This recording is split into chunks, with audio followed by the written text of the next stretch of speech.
BMTC bus auto ಅಪಘಾತ ಪ್ರಕರಣಕ್ಕೆ ಸಂಬಂಧಪಟ್ಟ ಹಾಗೆ ಅಪಘಾತದ ಭೀಕರ ದೃಶ್ಯ ಸಿಸಿಟಿವಿಯಲ್ಲಿ ಸೆರೆಯಾಗಿದೆ. ಬೆಂಗಳೂರಿನ ಸೀತಾ ಸರ್ಕಲ್ನಲ್ಲಿ ನಡೆದಿದ್ದಂತಹ ಒಂದು ಈ ಭೀಕರ ಆಕ್ಸಿಡೆಂಟ್ ಹೇಗೆ ನಡೆದಿತ್ತು ಅನ್ನುವಂತಹ ದೃಶ್ಯ ಸಿಸಿಟಿವಿಯಲ್ಲಿ ಈಗ ಸೆರೆಯಾಗಿದೆ. 2 ಬಿಎಂಟಿಸಿ ಬಸ್ಗಳ ನಡುವೆ ಆಟೋ ಸಿಲುಕಿತ್ತು. ಈ 2 ಬಸ್ಗಳ ನಡುವೆ ಆಟೋ ಅಪ್ಪಚ್ಚಿಯಾಗಿತ್ತು. ಇಬ್ಬರು ಸಾವನ್ನಪ್ಪಿದ್ದಾರೆ. ಚಾಲಕ ಹಾಗೆಯೇ ಪ್ರಯಾಣಿಕ ಇವರಿಬ್ಬರೂ ಕೂಡ ಈ ಒಂದು ಅಪಘಾತದಲ್ಲಿ ಸಾವನ್ನಪ್ಪಿದ್ರು.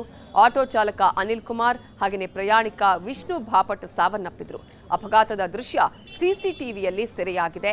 ಸೀತಾ ಸರ್ಕಲ್ನಲ್ಲಿ ನಡೆದಿದ್ದಂತಹ ಈ ಒಂದು ಆಕ್ಸಿಡೆಂಟ್ ಜನರ ಮನಸ್ಸಲ್ಲಿ ದೊಡ್ಡ ಆತಂಕಕ್ಕೂ ಕೂಡ ಕಾರಣ ಆಗಿತ್ತು.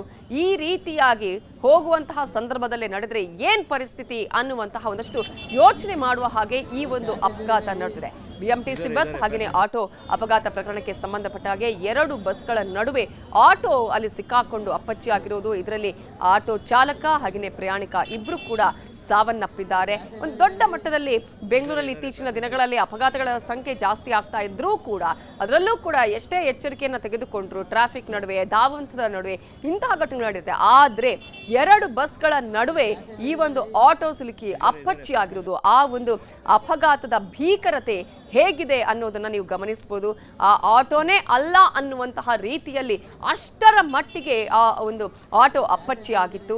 ಅದರಲ್ಲಿ ಇದ್ದಂತಹ ಪ್ರಯಾಣಿಕ ಹಾಗೆಯೇ ಚಾಲಕ ಸ್ಥಳದಲ್ಲೇ ಸಾವನ್ನಪ್ಪಿದ್ರು. ಬಸ್ನ ಹಿಂದಿದ್ದಂತಹ ಆಟೋ ಇದು. ಆ ಒಂದು ಕಡೆ ಮುಂಭಾಗದಲ್ಲಿ ಮತ್ತೊಂದು ಕಡೆ ಹಿಂಭಾಗದಲ್ಲಿ ಇದ್ದಂತಹ ಬಸ್ಗಳ ನಡುವೆ ಈ ಆಟೋ ಅಪ್ಪಚ್ಚಿಯಾಗಿತ್ತು.